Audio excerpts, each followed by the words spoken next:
Tucker Carlson tonight. Happy Monday. So here's a story from over the weekend. At about 5 a.m. on Saturday morning in Manhattan, a parking garage attendant called Musa Diarra noticed a man peering into parked cars looking for things to steal. Now that's a familiar scene in New York City. Alvin Bragg, who is the local Soros-funded DA, has decided that prosecuting car burglaries is a form of white supremacy. As a result, not surprisingly, car burglaries have risen quite a bit. Musa Diarra, the attendant, is not white, but apparently he's sick of watching other people get robbed, so he told the man to get out, leave the garage. In response, the man pulled out a handgun and fired 4 times. He hit Diarra in the head and the stomach. It was a nightmare. But somehow, Musa Diarra had the presence of mind to wrestle the gun from the man and then fire back before the man could shoot him or anyone else. By the time police arrived, both men were lying on the sidewalk bleeding. Now, what do you think happened next? In a sane, self-respecting society, Musa Diarra would have received a medal, if not a ticker tape parade. But in the city of New York, he was arrested and charged with attempted murder and illegal possession of a gun, the same gun that had been used to shoot him. Diarra woke up in Bellevue Hospital shackled to his bed. The New York Post ran this picture. It's of him sobbing. "I got bullets in me and I'm chained to a hospital bed," he said, "but I didn't do anything wrong." You can imagine his confusion. This was not the country he expected. And in fact, Musa Diarra is exactly the kind of person you want more of in your country.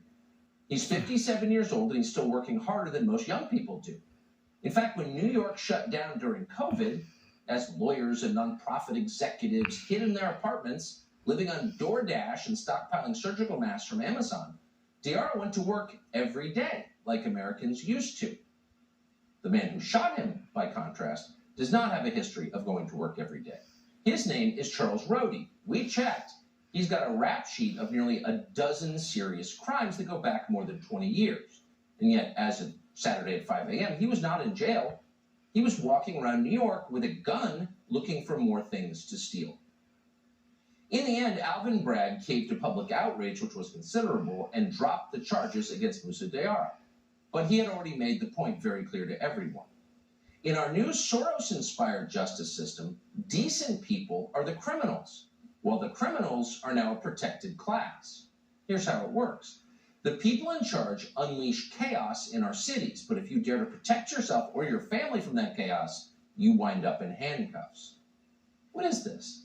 Well, the name of this system of governance is anarcho-tyranny. You get state-sponsored anarchy accompanied by political tyranny. Since taking office, Bragg has done his best to increase the anarchy. He's increased the number of felony charges his office drops by nearly 40%. That includes almost half of all drunk driving charges. It's no longer really a crime to drive drunk in New York City. That's the anarchy part. But for those who step outside the political lines, it is tyranny. You'll remember the middle-aged bodega clerk called Jose Alba from the Dominican Republic.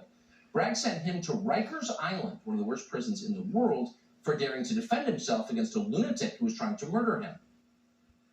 So now this very same system, the system that imprisoned Jose Alba and chained Musa Diarra to his hospital bed, this Soros-inspired and backed system, is putting Joe Biden's main political opponent in the upcoming presidential race on trial for a crime that's not actually a crime. This is the political tyranny part of anarcho-tyranny.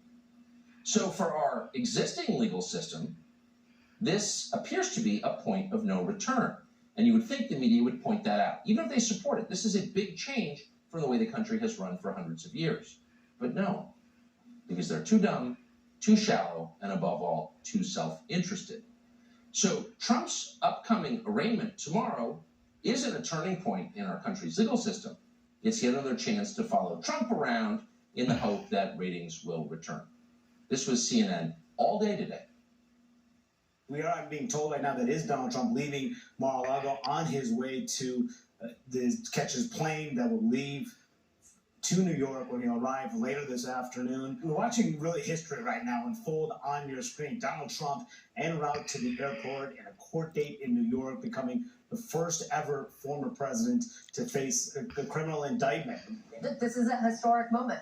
We just watched the former president of the United States, or a former president of the United States, leave his home, headed to New York to be arraigned in court. We're watching on our screen as Trump's motorcade has now arrived on the tarmac at Palm Beach International Airport. Heading up in the air and heading back to his home state of New York. Certainly not the kind of homecoming that he had ever imagined when he went back from Florida to New York, but he is heading back on a historic flight. Again, not necessarily a part of history that Donald Trump or any former president would want to make. One of the things that we have learned is to not put everything at an 11, not make everything the biggest deal. This is a big deal. No, this is a big deal.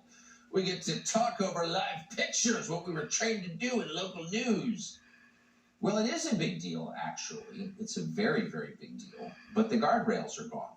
No one in the media seems to be pointing out that this is a huge change in our entire legal system.